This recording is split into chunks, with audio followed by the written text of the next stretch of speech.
IDFM 98 de la bonne et bande FM. IDFM Radio Anguin, la radio, on se sent bien, vous allez vous sentir encore mieux après cette émission ce soir, puisqu'on vous propose 77 jours pour élever votre niveau vibratoire, que ce soit au niveau de la santé, du mieux-être, de la paix, avec Charles Caron-Bellato, ici présent dans les studios, qui est un astrologue qui a consacré une grande partie de ses travaux à la recherche. Ses champs d'investigation ont été orientés vers les progressions, l'astrologie événementielle, ainsi que l'astrologie relationnelle. Les résultats de ces recherches ont fait l'objet de plusieurs ouvrages et ont alimenté les formations qu'il a dispensées. Ses travaux actuels montrent comment utiliser la part de liberté laissée par le thème natal pour que tout un chacun puisse avancer sur le chemin de son épanouissement personnel. Dans ce cadre, il anime des réunions de méditation. Il donne aussi des soins énergétiques. On en parlera un peu plus tard de ces soins. Charles Caron-Bellato, bonsoir. Ah, j'ai pas monté votre curseur, on recommence. Bonsoir. Bonsoir. Merci d'être ici dans les studios. Vous venez du sud de la France. Oui. D'où exactement? J'habite près du bassin d'Arcachon, à Anderlos précisément. Vous avez de la chance. Oui, je pense. Il fait bon là-bas. Oui, c'est vrai. Alors, 77 jours pour élever votre niveau vibratoire. Pourquoi 77 et pas 78 ou 76? Ah, bonne question. En fait, le chiffre 77 renvoie à la vibration du chiffre 777, qui est un chiffre angélique. Ça, c'est le premier aspect. Donc, en se plaçant sous la vibration du chiffre 77, on se place dans des vibrations qui sont très porteuses, on va dire très épanouissantes. En parallèle, on constate que pour changer une habitude, il faut en général 3 mois, 90 jours. Donc avec 77 jours, on n'est pas loin de ces 3 mois. Et donc c'est le temps qui est nécessaire pour changer nos habitudes et aborder donc un mode de vie, un mode d'être surtout, beaucoup plus épanouissant en termes de niveau vibratoire. On parle un peu d'astrologie. Vous êtes astronome, astrologue. Qu'est-ce que vous pouvez nous dire de l'astrologie en ce qui nous concerne sur le thème de naissance, par exemple? Alors l'astrologie est un sujet qui me tient un peu à cœur. Depuis que je suis enfant, j'ai toujours été attiré par l'astrologie, spontanément, et le temps aidant, j'ai fini par l'étudier, je l'ai pratiqué, je l'ai enseigné. Et je n'ai pas la prétention d'avoir fait le tour du sujet, parce que le sujet est vraiment très très vaste. Mais malgré tout, je pense la connaître suffisamment pour rester sur ma faim. Parce que j'ai pris conscience du fait que l'astrologie parle surtout de nos conditionnements. Les gens sont demandeurs de ça. Ils disent toujours « qu'est-ce qui va m'arriver ?» Mais en fait, c'est pas ça la vraie question. La vraie question, c'est quelle est ma part de liberté par rapport à la part de conditionnement de naissance. Et c'est pour ça que, sans renier l'astrologie loin de là, je me suis intéressé à un autre aspect de la création, disons le mot, qui s'intéresse en fait au sujet de savoir ce qu'on peut faire pour utiliser notre part de libre arbitre, de façon à, au lieu de ressasser nos problèmes en permanence, les problèmes qui sont mis en évidence par l'étude du thème astral, je pense qu'il vaut mieux employer de l'énergie à se dire, bon, la situation est ce qu'elle est, mais qu'est-ce que je peux faire pour l'améliorer? Et à partir de là, commence tout un processus qui a donné lieu à différentes recherches que j'ai consignées dans ce livre, entre autres. Dans 77 jours pour élever votre taux vibratoire. Alors, vous parlez de l'énergie des planètes. Comment savoir quelle est notre planète dominante? Alors ça, c'est un sujet intéressant. En parallèle de ce livre-là, j'ai fait une recherche également sur le niveau vibratoire de la Terre. Et parce que tout le monde dit de nos jours, la Terre, il y a beaucoup de bouleversements, les vibrations changent, etc. Bon, moi je me suis dit, j'ai fini par écouter ce discours qu'on retrouve un peu partout chez différents auteurs, dans différents courants de pensée. Je me suis dit, d'accord, mais l'astrologie, est-ce qu'elle peut le montrer, ça? Et le travail que j'ai réalisé, cette étude que j'ai réalisée, met en évidence qu'effectivement, le niveau vibratoire change actuellement, le niveau vibratoire de la planète. Et dans cette étude, je me suis rendu compte que également le niveau vibratoire des planètes était différent d'une planète à l'autre. Ce qui finalement peut se concevoir. Alors je n'ai pas la prétention de savoir mesurer le niveau vibratoire d'une planète, entendons-nous bien, mais en examinant je ne suis pas historien non plus, mais malgré tout, j'ai suffisamment de connaissances sur le passé pour connaître les grandes étapes de l'humanité ou de l'histoire, surtout de France, parce que c'est surtout celle que j'ai retenue. On se rend compte que selon la planète qui est active à ce moment-là, il se passe des faits et ces faits sont corrigés quand une autre planète arrive. Pour être un peu plus explicite, je me suis rendu compte que la planète Vénus, par exemple, était active en termes de... Bon, tout ça est technique, donc on en parlera si vous voulez, mais donc la planète Vénus était active au moment où la paix a été réalisée après chacune des guerres, surtout après la Seconde Guerre mondiale. Et d'où le fait que on peut supposer, et puis je ne me prive pas de le faire, que le niveau vibratoire de la planète Vénus est beaucoup plus élevé que celui de la planète qui était active avant. Et en l'occurrence, ce n'était pas une planète au sens occidental, mais c'est l'astrologie de l'Inde. Donc c'était un nœud lunaire qui était actif au moment des guerres de la période qui va de la Première Guerre mondiale à la Deuxième. Et donc cette période a été corrigée par la planète Vénus. Donc effectivement, les planètes ont un niveau vibratoire. Là, vous n'êtes pas intéressé aux fameuses conjonctions Pluton, Saturne, là, qui sont là depuis la fin de l'année dernière, 2019. On n'en parle pas ou vous avez juste une petite idée? Honnêtement, je n'ai pas eu le temps. D'accord. Mon actualité est assez riche actuellement. On a vraiment, oui. On va rester sur les 77 jours pour élever le taux vibratoire. Vous dites que vous vous souvenez, dans votre jeune temps, comme chaque enfant, vous deviez demeurer en retrait, mais cette position était privilégiée pour observer la génération d'avant, celle de vos aînés, qui vous donnait l'impression de vivre dans la crainte, une crainte multiforme. C'est normal, puisqu'ils étaient sortis de la guerre. Ils redoutaient autant la grêle qui menaçait les récoltes que l'arrivée d'un nouvel impôt ou les affres de la maladie. Le regard que vous portiez sur eux vous donnait l'image de gens résignés qui subissaient les événements et qui en voulaient à la fatalité lorsque le malheur frappait. C'est le début de votre livre. Oui. Est-ce que vous pensez que les enfants de maintenant nous regardent différemment? Par rapport à la génération de mes parents, qui nous a précédés, je pense que les enfants de maintenant ont un regard sur le monde totalement différent, effectivement. Parce que ce qui primait dans le milieu dans lequel j'ai grandi, mais on peut le généraliser, c'était une sorte de fatalité. Et actuellement, les enfants ne sont pas du tout dans la fatalité, parce qu'ils ont une ouverture sur le monde qui est vraiment beaucoup plus importante que celle de nos parents. Donc ils ont une ouverture d'esprit et une plus grande liberté de penser également. C'est un peu culturel en fait, parce que l'éducation à l'époque de nos parents nous apprenait surtout à subir. À obéir. Et à obéir, oui. Alors que maintenant, on est beaucoup plus dans la liberté, dans le libre arbitre, justement. Mais ce qui manque, justement, de mon point de vue, c'est le fait d'agir en conscience. Parce que on a beaucoup plus de liberté que nos aïeux, mais on ne le sait pas et on ne sait pas quoi faire de cette liberté. Alors je ne veux pas dire qu'il faut la remplacer par de nouveaux principes, mais il faut au moins avoir conscience de cette liberté et avoir en soi une idée directrice de nous dire, comme on est beaucoup plus libre, au moins utilisons cette liberté pour notre épanouissement personnel. Et notre épanouissement personnel débouche également sur l'épanouissement général et collectif. Oui, vous dites que vous avez passé de nombreuses années à étudier votre thème natal et à consulter voyants et divinologues de tout poil pour savoir ce qui allait vous arriver.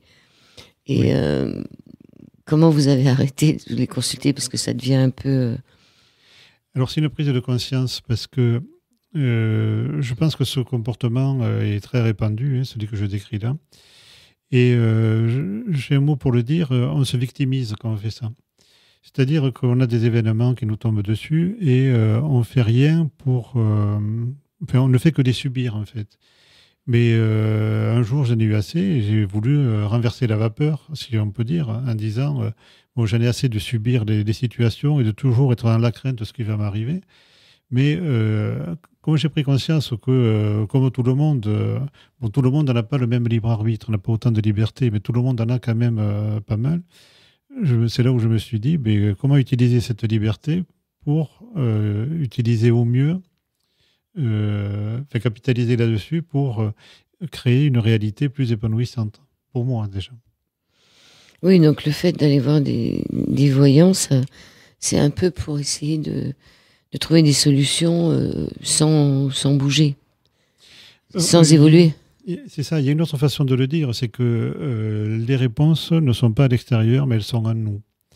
Et alors ça demande une part de courage, je ne me cite pas un exemple loin de là, mais ça demande une part de courage parce qu'on n'est pas habitué à se regarder en face et de se dire, bon voilà, je suis comme ça, à prendre conscience de soi, et ensuite à se dire, mais qu'est-ce que je veux ?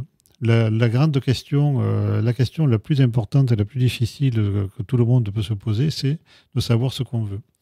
On sait ce qu'on ne veut pas, en général, encore que, mais en général, on sait ce qu'on ne veut pas, mais qu'est-ce qu'on veut vraiment, on ne sait pas. Et le vrai courage, la vraie réaction à avoir, c'est celle-là. Je suis là, je suis sur cette terre, je suis incarné là, mais qu'est-ce que je veux faire de ma vie ?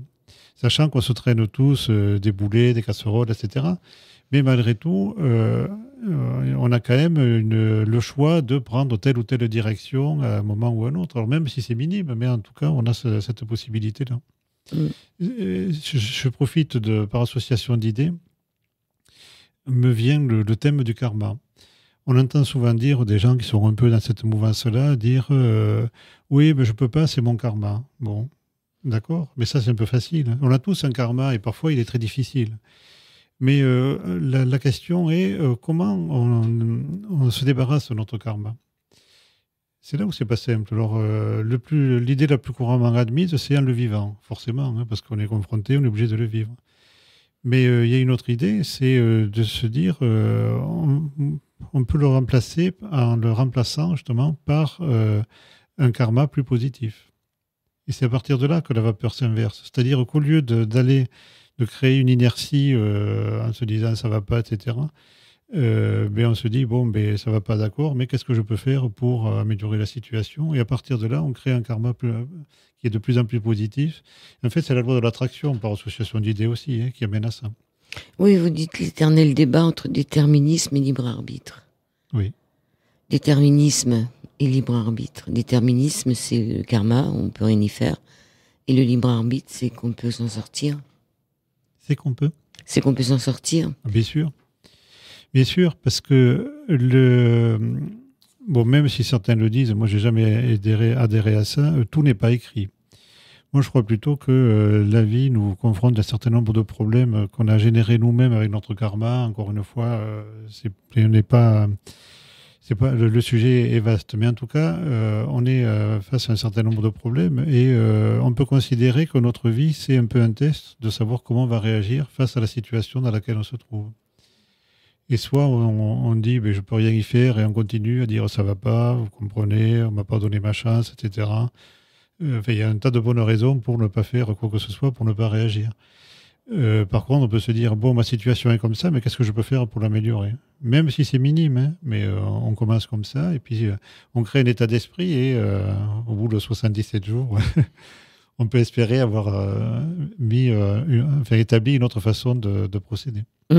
Alors, vous dites que lorsque vous étudiez des thèmes astrologiques, vous vous êtes rapidement rendu compte qu'il était impossible de donner des indications aux natifs sans avoir au préalable déterminé à quel niveau il vivait son thème.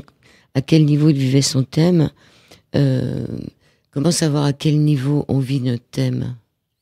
Alors, la situation est vraiment difficile parce que là, on fait référence aux symboles. L'astrologie ne fonctionne que par des symboles.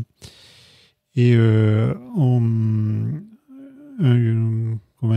cas de figure peut très bien donner, je ne sais pas moi, un accident par exemple, ou au contraire juste un conflit avec une personne.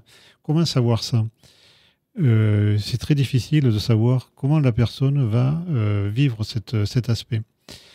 Et donc, on est obligé de mettre de prendre des précautions. Si la personne vient avec un problème, bon, à ce moment-là, on va lui répondre au niveau de ce problème. Mais si on ne la connaît pas, on étudie son thème, on ne sait pas ce qu'elle vit, en fait. Parce que tout dépend, encore une fois, de si elle se prend en charge ou pas. Et si elle subit son thème, alors effectivement, ça risque d'être assez sombre. Mais par contre, si elle fait tout pour le vivre de façon la plus épanouissante possible, à ce moment-là, ce qui aurait pu être un gros problème ne sera que un stress passager qui va lui permettre de rebondir pour atteindre autre chose. Oui, plusieurs futurs sont possibles. On peut avoir plusieurs futurs. Ah, ça c'est clair, oui, oui, oui. Ça c'est la physique quantique qui le dit. Mais c'est une vraie réalité. C'est pas dans le livre, hein, mais c'est une vraie réalité. C'est-à-dire qu'on peut, selon notre façon de nous prendre en charge ou pas, on peut très bien créer un futur, des futurs différents en fait. Tout dépend si on se fait confiance, si la première chose, c'est d'y croire. Ça c'est le premier point. Si on ne croit pas à nos chances, à nos possibilités, évidemment que le choix est très restreint. Par contre, si on croit, sans penser qu'on peut tout se permettre, évidemment, mais si on est convaincu qu'on peut y arriver, mais il n'y a pas de raison qu'on n'y arrive pas. Donc il y a plusieurs futurs possibles, oui. Oui. Alors, le niveau vibratoire, c'est quoi? C'est quoi? Parce qu'on parle de ça, mais 77 jours pour élever notre niveau vibratoire. C'est quoi le niveau vibratoire? Alors, la réponse mériterait d'un long développement, mais je vais essayer de synthétiser un peu. La première personne à avoir abordé cette notion est un radiesthésiste qui a vécu il y a environ un siècle. Il s'appelait Alfred Bovis. Et c'était quelqu'un qui se destinait en fait, il voulait faire des études de médecine. Mais sa situation familiale ne lui a pas permis de faire ça, donc il a repris la quincaillerie familiale. Mais il était avide de savoir, en fait. Et donc il s'est intéressé à de nombreux sujets, et entre autres à l'aviculture, les poussins. Et il s'est rendu compte, alors il utilisait un pendule pour faire des tests. Savoir si c'était des poussins mâles ou femelles. C'est ça, pour sexer les œufs et également les poussins. Et il s'est rendu compte que selon que le poussin était en bonne santé ou pas, le signal renvoyé par le pendule était totalement différent. Alors comme il avait une tournure d'esprit scientifique, il a voulu quantifier cette notion-là. Puis on est proche encore du 19e siècle et du tout scientifique, donc il a voulu mettre des chiffres là-dessus. Et il a créé une échelle de valeurs, et de façon à quantifier cette énergie qu'il percevait différente d'un poussin à l'autre. Et comme unité, il a choisi l'angstrom. C'est quoi l'angstrom alors? Pourquoi ce nom, angstrom? Alors pourquoi, moi je ne peux pas répondre à sa place, mais je pense que c'est parce qu'il avait une tournure d'esprit scientifique, et il voulait donner un côté scientifique à sa découverte. Et l'angstrom, c'est une mesure de longueur qui est très très courte. Je n'ai plus le chiffre précis en tête parce que je ne suis pas scientifique, mais c'est une longueur très très courte. Et donc il a créé une échelle. Que tout le monde appelle l'échelle de Bovis. Alors voilà, lui il l'appelait le biomètre à l'époque, parce que, encore une fois, il était tournure d'esprit cartésienne. Et il s'est rendu compte qu'au-delà des poussins, le biomètre réagissait à peu près tout, à la fois les gens, les lieux, à peu près tout ce qui existe, donc réagit à une vibration. Donc lui pouvait mesurer avec son biomètre. Et donc pour en venir à l'échelle de Bovis, lui il en est resté là. Mais ses successeurs, c'est peut-être parce que ça ne correspondait plus à l'ère du temps, ont appelé le biomètre l'échelle de Bovis, tout simplement. Et l'angstrom, ce qui ne parlait à personne, est devenu l'unité Bovis. Voilà. Et donc maintenant, un siècle après, on mesure toujours des niveaux vibratoires avec l'échelle de Bovis et avec comme unité l'unité Bovis. Alors à l'époque, il a constaté qu'un être vivant, et à plus forte raison une personne, vibrait entre 6800 et 7200 UB, unité Bovis, Armstrong. Oui. À notre époque, ça serait quoi? Puisqu'on a monté en vibration. Alors voilà, ça c'est un sujet épineux également. Comme je l'ai indiqué, le niveau vibratoire de la planète augmente et le niveau vibratoire des individus aussi potentiellement. Mais surtout, une des conséquences de cette montée en vibration générale est le fait qu'on s'ouvre de plus en plus au monde subtil. Et dans mon entourage, il m'est arrivé de côtoyer des radiesthésistes et ils sortent des mesures vibratoires pour les individus qui atteignent des chiffres Astronomique. astronomiques, oui, qui n'ont aucun sens. Et en fait, ce qu'il faut préciser, c'est quand on mesure un niveau vibratoire, il faut bien voir à quel niveau on le mesure. Et en l'occurrence, il faut bien préciser, être clair avec soi-même, qu'on souhaite le mesurer au niveau physique. Parce qu'on a une autre dimension, bon, on en reparlera peut-être tout à l'heure, mais... Oui, on fera la deuxième partie de l'émission là-dessus. Bon. Comme ça permet de faire la pause. On va partir un peu au bord de la mer et on va justement parler de ce niveau vibratoire avec vous. À tout de suite. Seconde partie de cette émission sur l'antenne d'IDFM sur le 98 de la bande FM. Nous poursuivons toujours avec Charles Caron-Bellato et nous parlons du taux vibratoire ou du niveau vibratoire, comment l'élever. Et là, on s'était arrêté au moment où le taux vibratoire, je crois que, où le niveau vibratoire n'existe pas vraiment, ou alors il faut savoir ce qu'on mesure, exactement ce qu'on cherche à mesurer. Voilà, alors votre question amène plusieurs niveaux de réponse. D'abord, au niveau sémantique, tout le monde parle de taux vibratoire, mais un taux renvoie à un nombre qu'on compare à une valeur idéale qui serait une valeur de 100. Et donc un taux, c'est un pourcentage en fait. Mais Alfred Bovis lui-même disait que ce phénomène peut potentiellement avoir une valeur infinie. Donc un niveau vibratoire peut avoir une valeur infinie. D'où le fait que ce n'est pas un taux, parce qu'on ne le compare à rien, c'est juste un niveau, le niveau d'une vibration qui peut varier de 0, voire même négatif, ça reste à voir, jusqu'à une valeur infinie. Donc la bonne dénomination est le niveau vibratoire.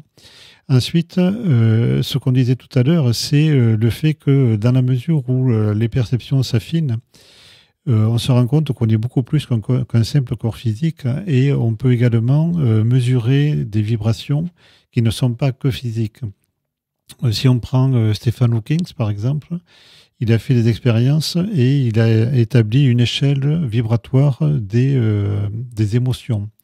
Donc on sait très bien maintenant que on peut avoir des niveaux vibratoires à différents niveaux, mais c'est là où il faut être bien clair et il faut savoir ce que l'on veut mesurer. Est-ce que c'est simplement le physique, l'émotionnel, le mental ou le spirituel? D'où le fait qu'on trouve des chiffres qui sont parfois extravagants, parce que la mesure du simple niveau physique pose déjà problème, dans la mesure où, en fait, on dispose d'une unité, d'accord?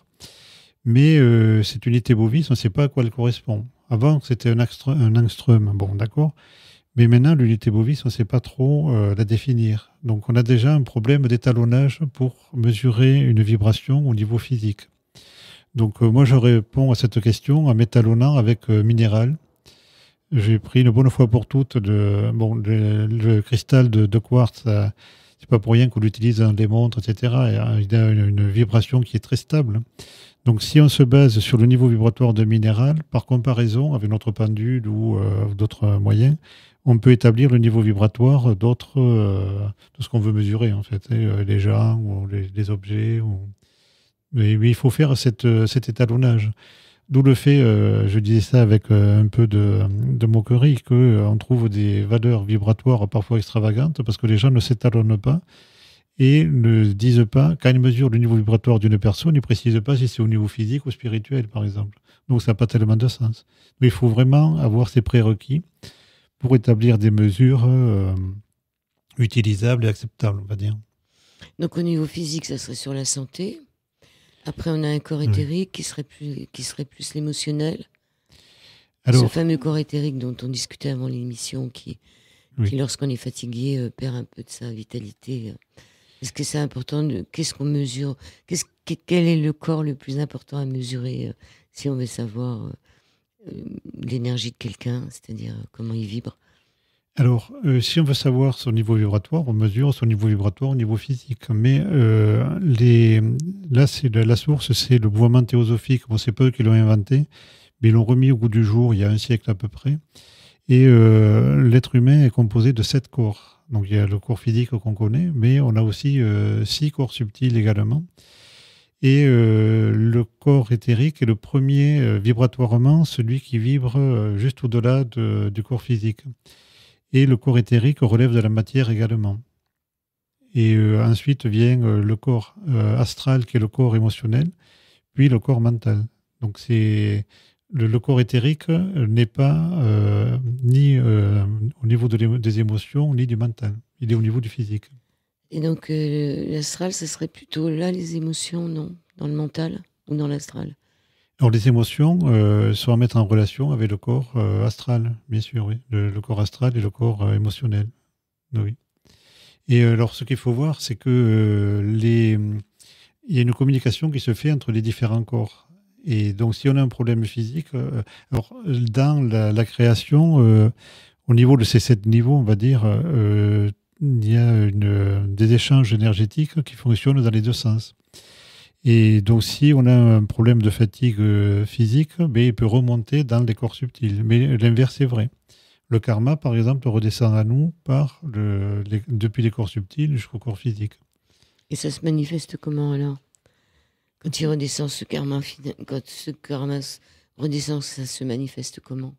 Par notre état physiologique, parfois, on peut avoir... Des colères ou des choses comme ça ou... Non, je pensais à des gens qui naissent avec un handicap, par exemple. D'accord. C'est le plus frappant, évidemment, parce que là, au niveau du physique. Mais on peut supposer que c'est la manifestation d'un karma hérité, bien sûr, qui vient de vie passée, pour peu que l'on adhère à cette notion de réincarnation. Alors, pour mémoire, vous l'écrivez à la page 25, l'angstrom est une unité de mesure qui vaut 1/10 de milliardième, 1/10 de milliardième de mètre. Ça fait pas grand-chose. Hein. C'est pas beaucoup, oui. Alors, je rebondis par rapport à cette notion. Dans la mesure où le niveau vibratoire, comme son nom l'indique, ce sont des ondes. Et des ondes qui ont une telle longueur d'onde, justement, sont très très courtes. Et c'est ce qui explique que jusqu'à maintenant, les scientifiques n'aient pas créé d'appareil pour les mesurer. Alors, je ne pense pas que ce soit impossible. Je pense juste que comme il n'y a pas de marché, il n'y a pas de besoin d'investir sur un tel sujet, donc personne ne l'a fait. Et c'est dommage, parce que ça mettrait tout le monde d'accord. Donc, comme on n'a pas d'appareil qui nous permette de mesurer donc ces ondes, on utilise le pendule ou le toucher subtil, comme je dis dans le livre. Mais si on avait un appareil, ça mettrait tout le monde d'accord. Oui, alors vous dites aussi que c'est quand même des béquilles, hein, c'est ce pendule ou... Le pendule, c'est une béquille, hein, c'est pas... Oui. C'est un outil, mais vous préférez travailler avec vos mains, vous. Oui. Oui, en fait, je tiens à cette idée, elle n'est pas personnelle, elle vient de... C'est juste un constat que j'ai entendu chez plusieurs radiesthésistes. Il m'est arrivé d'en côtoyer et ils disent, oui, on utilise le pendule, mais notre corps physique a la réponse avant le pendule. Mais ils n'ont jamais fait la démarche de se passer du pendule. Je trouve ça dommage, dans la mesure où eux-mêmes le disent, que le pendule n'est jamais que la manifestation de vibrations que le corps physique a aperçues avant le pendule. Donc autant s'en passer et autant utiliser notre corps, tout simplement, pour ressentir des vibrations. Mais tout le monde le fait. Hein. Il nous arrive à tous d'aller dans une ambiance où on sent qu'il y a quelque chose de bizarre qui s'est passé, ou au contraire, dans des ambiances très agréables. C'est notre corps qui nous le dit. Sauf qu'en général, on ne l'écoute pas. C'est dommage. Alors pourquoi l'augmenter, ce taux vibratoire? Vous dites que la question est recevable. Pourquoi se casser la tête alors qu'il est beaucoup plus facile de se la couler douce? Pourquoi augmenter élever ce taux vibratoire, ce niveau vibratoire? Alors la réponse demanderait de long développement. Il y a plusieurs bonnes raisons. La première, celle qu'on peut mettre en évidence, c'est la santé.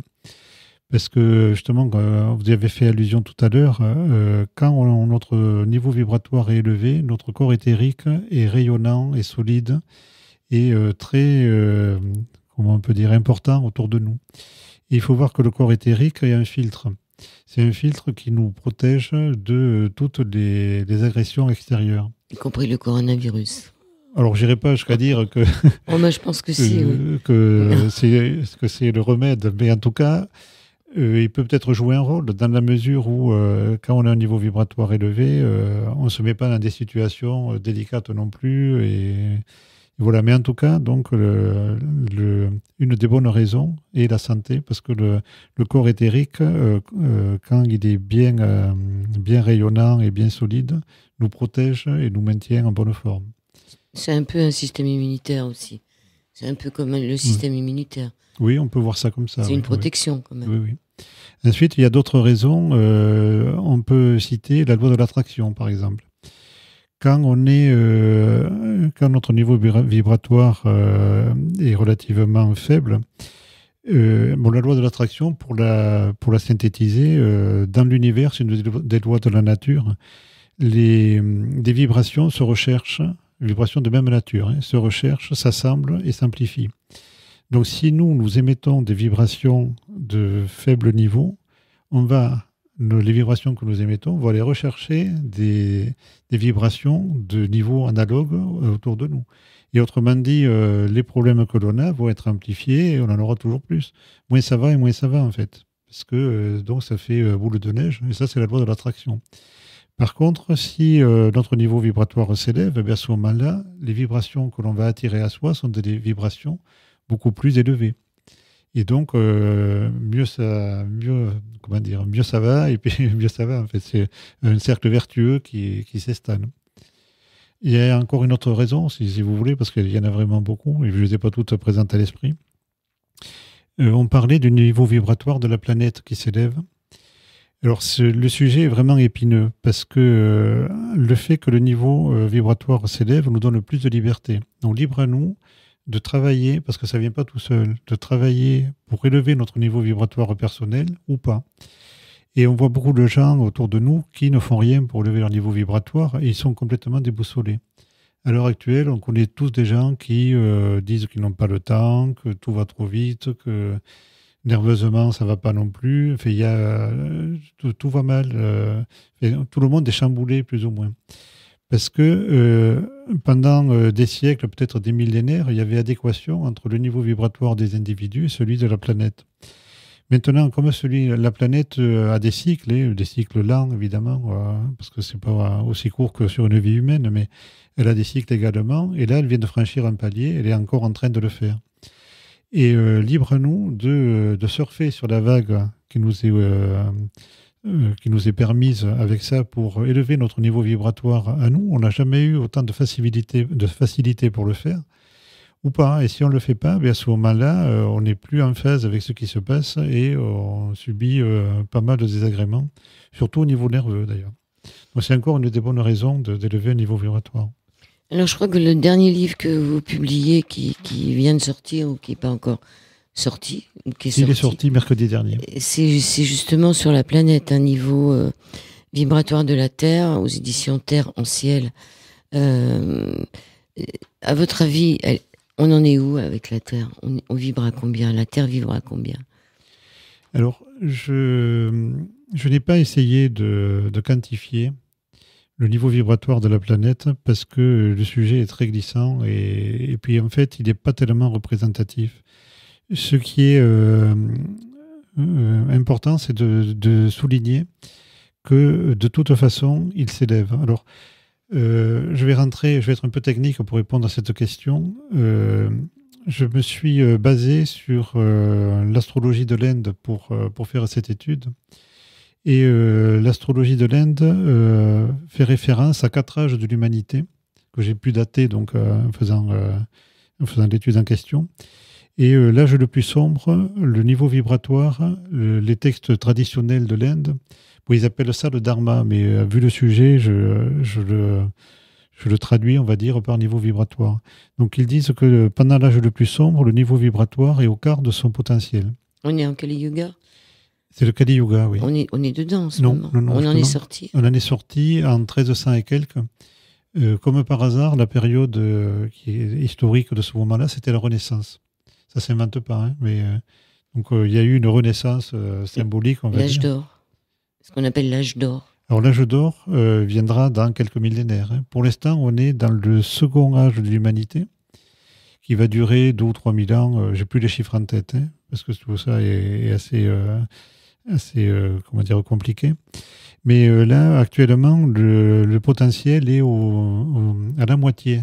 En termes de niveau vibratoire, pour la planète, le potentiel est à la moitié. Et l'âge d'or, évidemment, c'est 100%. Et entre-temps, il y aura encore un âge intermédiaire où le niveau vibratoire sera aux 3/4 de son développement. Et donc, tout le monde est déboussolé parce que on est passé donc, du Kali Yuga au Dvapara Yuga, ça s'appelle comme ça, où on est à la moitié du potentiel vibratoire de la planète. Et en même temps, on a vécu depuis les années 60 l'avènement de l'ère du Verseau. Alors, c'est pas anodin l'ère du Verseau, parce que quand on connaît un peu le Verseau, il représente le cycle du Verseau, ce sont des ondes, des vibrations en fait. Et donc, le Verseau est un signe qui est extrêmement vibratoire, extrêmement vibrant. Donc les deux conjugués, le fait que le niveau général augmente plus le Verseau qui arrive à ce moment-là, ça amène une période où vibratoirement il se passe beaucoup de choses.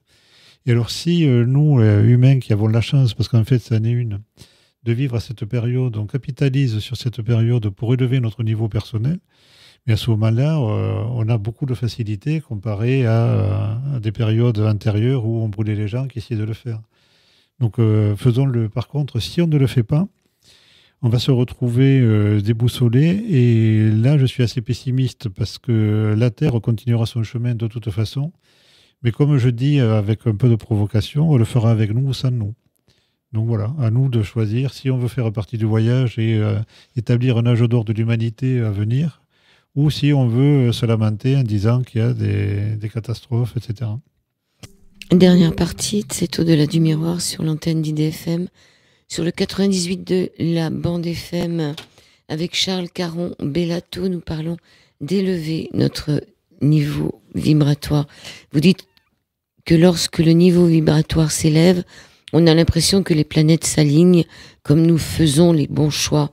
L'univers nous soutient dans nos actions et dans nos démarches et les portes s'ouvrent avec facilité, sans parler des synchronicités qui viennent à nous spontanément, comme pour nous confirmer que nous sommes sur la bonne voie et que l'on interprète souvent comme autant de coups de chance, alors qu'il serait plus respectueux de les considérer comme des cadeaux de l'univers. Mais il est également possible de provoquer les synchronicités lorsqu'on a besoin de confirmation, et pour ça, il suffit de demander à l'univers. Mais vous avez dit tout à l'heure que ce qui est le plus embêtant, Charles Caron Bellato, c'est qu'on ne sait pas ce qu'on veut. Donc c'est difficile de nous demander si on ne sait pas ce qu'on veut. Oui, effectivement. Effectivement, et c'est dommage parce que l'idée, c'est de vraiment se prendre en charge et d'arrêter de dire, de se lamenter sur ce qu'on ne veut pas, mais d'identifier ceux qui nous feraient plaisir et quel est le chemin qui nous permettrait de nous épanouir. De quoi on a envie en fait. Et quand on a cette réponse, cette réponse par rapport à soi-même, on peut demander le soutien de l'univers. Et alors là, c'est relativement facile, même si c'est un peu particulier. Je disais que les différents niveaux de la création, au travers des 7 corps subtils, peuvent communiquer entre eux. Donc il suffit de s'adresser vers le subtil et de poser une question, de dire est-ce que je dois aller plutôt à droite ou plutôt à gauche?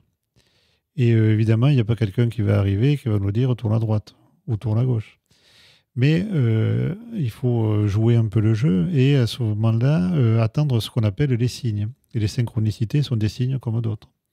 Donc on peut dire, je ne sais pas, j'ai envie de ça ou de ça, je ne sais pas où ça me mène, qu'est-ce qu'il vaut mieux que je fasse? Et donnez-moi une réponse dans la réalité. Et en général, il faut demander que les signes arrivent avec insistance parce qu'on a du mal à les voir. Mais il faut insister. Et après, donc, une fois qu'on a identifié ça, on y va. Mais alors là, il y a encore un autre problème qui est le problème du mental. Le mental est là, on en a tous un, il va nous dire « Mais non, mais pourquoi tu vas là c'est pas parce qu'il y a un signe qui t'a dit ça que ça va marcher, c'est le doute. Tu te prends, etc. Ouais. Voilà. Donc, il faut faire confiance. Il ne faut pas douter, c'est ça aussi qui est compliqué. C'est ça. Parce que le doute est une pensée négative, en fait. Et qui dit pensée négative dit vibration basse, donc on appelle des vibrations basses, etc. Il faut positiver, il faut dire oui, j'en suis capable, j'ai envie de faire ça. Si je me trompe, tant pis, mais au moins j'aurais essayé. Et, enfin, selon ce que c'est, évidemment, il ne faut pas prendre de risques non plus, enfin, en tout cas, il faut prendre des risques mesurés, mais il faut essayer et se faire confiance. C'est toute une attitude à avoir, en fait. Alors, on va commencer le premier jour. On va pas faire les 77, on n'aura pas le temps. Mais le premier jour, c'est la protection. Est-ce qu'il faut se protéger dans la vie? Alors oui, disons que ça renvoie à la loi de l'attraction, ça. Plus ça va, et à la limite, moins on aurait besoin de protection. Mais selon le niveau avec lequel on démarre, encore une fois, la loi de l'attraction va envoyer vers nous des vibrations qui ne sont pas forcément positives, évolutives. Donc il faut savoir s'en prémunir. Et ce que je propose là, c'est effectivement de mettre une protection vibratoire, entendons-nous bien.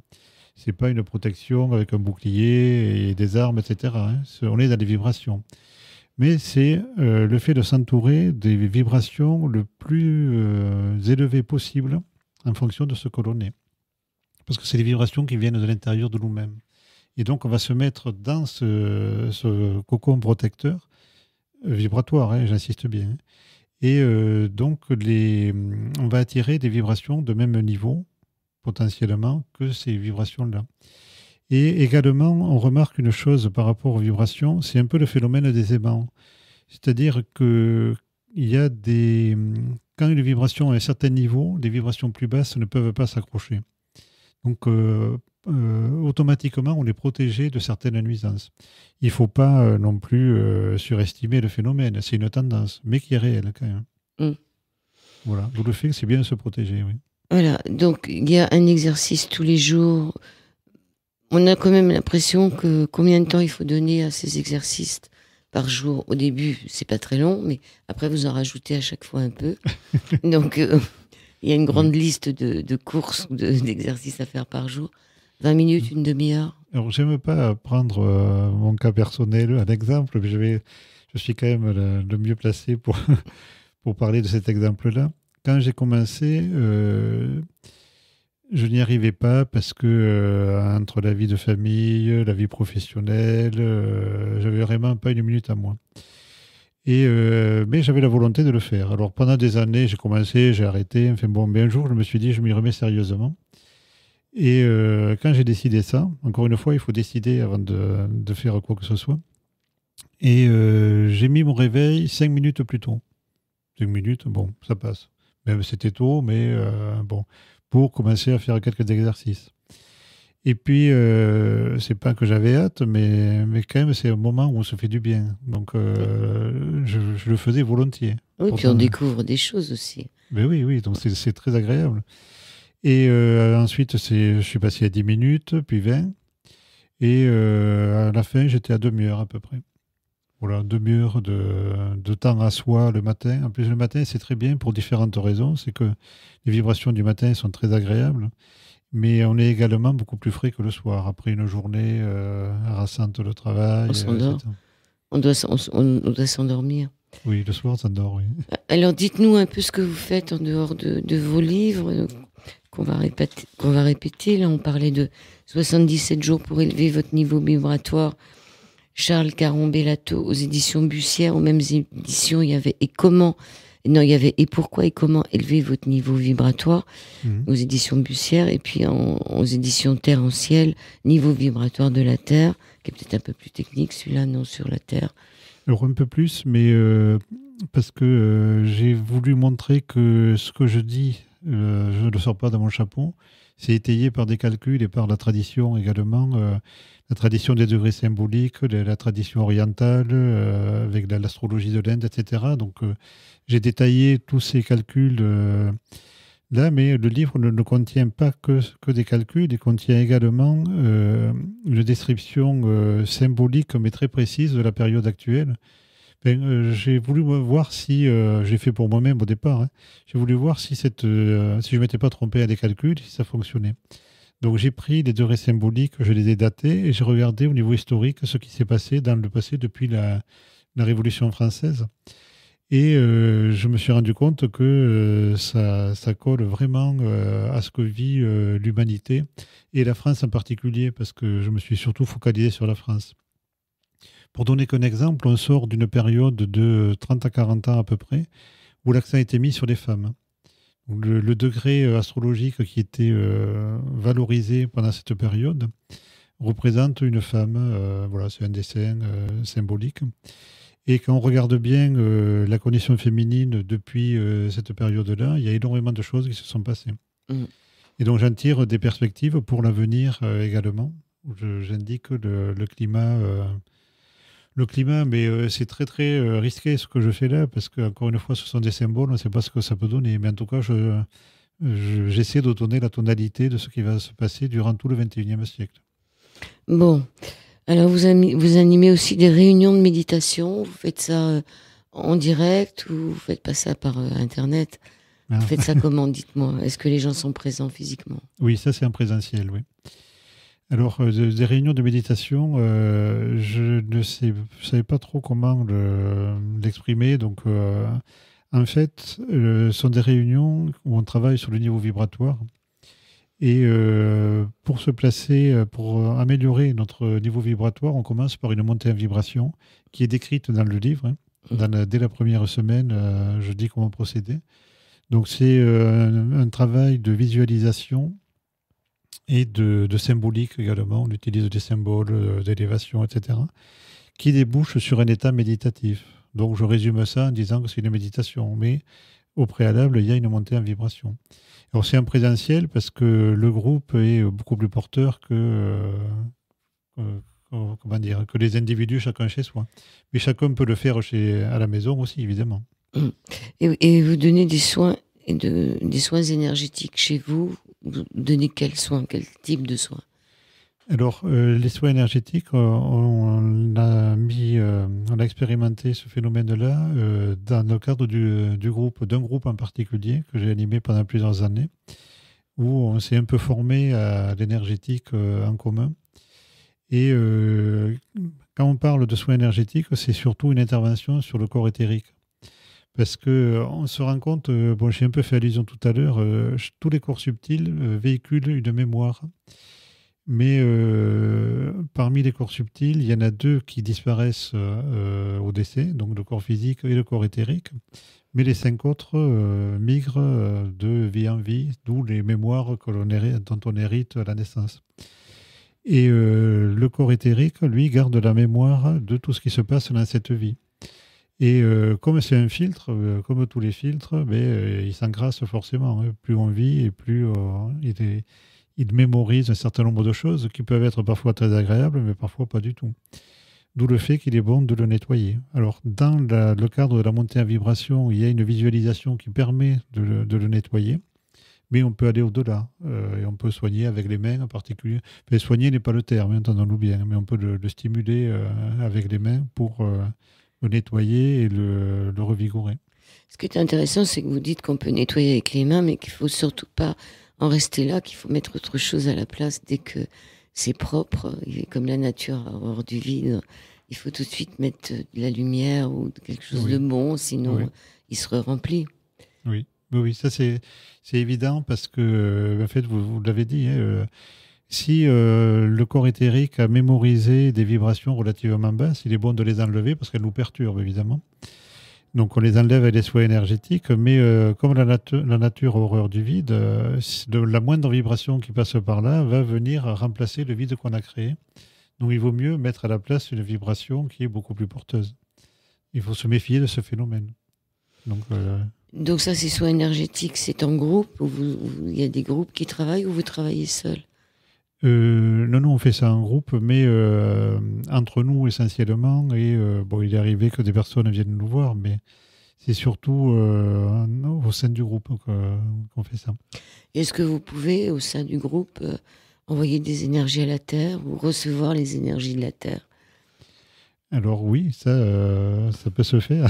C'est vrai que c'est très à la mode, mais je me méfie un peu de ces histoires New Age parce que envoyer de l'énergie à la Terre, on voit bien. Je veux pas être médisant, mais c'est pas suffisant. La meilleure énergie que l'on puisse envoyer à la Terre, c'est nous-mêmes. Comme je disais, il y a interdépendance entre les humains et la planète. Donc élevons notre niveau vibratoire personnel et la Terre s'en portera que mieux.